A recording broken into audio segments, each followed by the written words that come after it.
মজার ঘটনা খেয়াল করে শুনেন, আমার প্রিয় কলিজার টুকরা ভাইয়েরা, কানগুলো খরগোশের কানের মতো খাড়া করে আমার দিকে তাকান। সাইয়্যিদাতুনা উম্মে সালামা রাদিয়াল্লাহু তাআলা আনহা, ওনার স্বামীর নাম আবু সালামা। শ্রেষ্ঠ দম্পতি, শ্রেষ্ঠ ফ্যামিলি। প্রথমে হিজরত করেছিলেন হাবাসায়, পরে হিজরত করেছেন মদিনায়। উহুদ যুদ্ধের পরে ওনার স্বামী আবু সালামা ইন্তেকাল করলো, শহীদ হলো। সুবহানাল্লাহ পড়েন। যখন আবু সালামা ইন্তেকাল করলো, উম্মে সালামা রাদিয়াল্লাহু তাআলা আনহা কেঁদে কেঁদে হয়রান। আর নবীর শিখানো বাণী অনুযায়ী তিনি বারবার পড়ছিলেন ইন্না লিল্লাহ। কি পড়ছিলেন? জামু কি হরমু এগুলো বলে নাই, কি বলছে? ইন্না লিল্লাহ। যেহেতু বিশ্বনবী বলেছেন, কেউ যদি বিপদের প্রথম ধাক্কায় পড়ে ইন্না লিল্লাহি ওয়া ইন্না ইলাইহি রাজিউন, আল্লাহুম্মা আজুরনি ফি মুসিবাতি ওয়া আখলুফ লি খায়রাম মিনহা, তাহলে এই বিপদে যে সে যা হারালো তার চেয়ে শ্রেষ্ঠ কিছু দিয়ে আল্লাহ তার বদল দিয়ে দিবে। এই হাদিস শুনে উম্মে সালামা রাদিয়াল্লাহু তাআলা আনহা ওনার প্রাণ প্রিয় স্বামী আবু সালামার ইন্তেকালের পরে চোখের পানি ছাড়ে আর পড়ে ইন্না লিল্লাহি ওয়া ইন্না ইলাইহি রাজিউন, আল্লাহুম্মা আজুরনি ফি মুসিবাতি ওয়া আখলুফ লি খায়রাম মিনহা।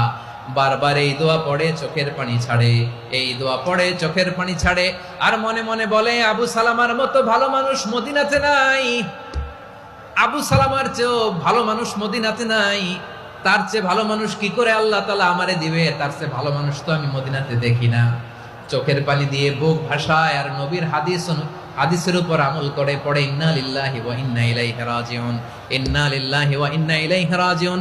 পড়তে পড়তে চোখের পানি ছাড়ে আর চিন্তা করে বিশ্বনবী বললেন, এই দোয়া পড়লে যেটা হারালাম তার চেয়ে ভালো কিছু দিয়ে আল্লাহ পুরস্কার দেয়। আবু সালামার চেয়ে ভালো মানুষ মদিনার মধ্যে আর কে হতে পারে? কি আজীব তামাশা, কি অবাক করা ঘটনা। কিছুদিন পরে দেখা গেল সাইয়্যিদুল মুরসালিন রাহমাতাল লিল আলামিন স্বয়ং বিশ্ব নবী উম্মে সালামাকে বিয়ের প্রস্তাব পাঠিয়েছে। স্বয়ং বিশ্ব নবী উম্মে সালামা রাদিয়াল্লাহু তাআলা আনহাকে বিয়ের প্রস্তাব পাঠিয়েছেন। উনি রাজি হয়ে গেলেন, বিয়ে হয়ে গেল, উনি হয়ে গেলেন উম্মুল মুমিনিন, আমাদের মা, পুরো মুসলিম উম্মার মা। চিৎকার করে বলেন আল্লাহু আকবার।